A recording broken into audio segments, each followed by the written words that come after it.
Come ogni anno, nella giornata di Sant'Antonio, il mercato contadino presenta i dolci tipici di questa giornata, perché il mercato contadino è il luogo dove si sta bene, un luogo di vita sociale, è il luogo dove si presentano i prodotti della tradizione e del territorio.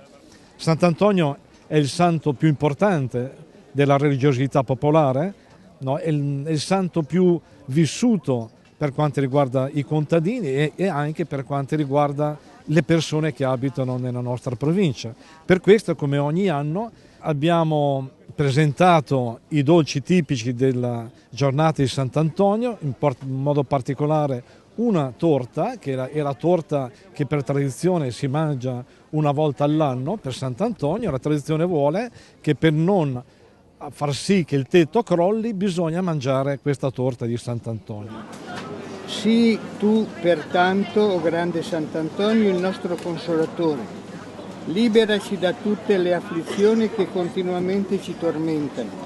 E mentre la pietà dei fedeli ti scelse a protettore contro le infermità che possono colpire ogni genere di animali, fa che questi siano sempre liberi da ogni disgrazia.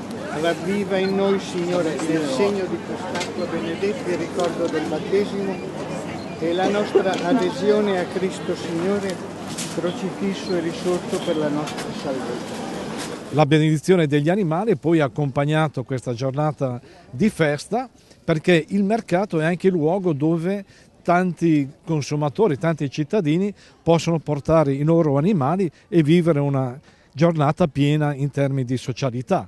In questi giorni il Consorzio è molto impegnato anche a sviluppare i temi della biodiversità, che rappresenta un'opportunità per le aziende agricole, per i consumatori e anche per il territorio, perché consolida le tradizioni, la cultura di un territorio.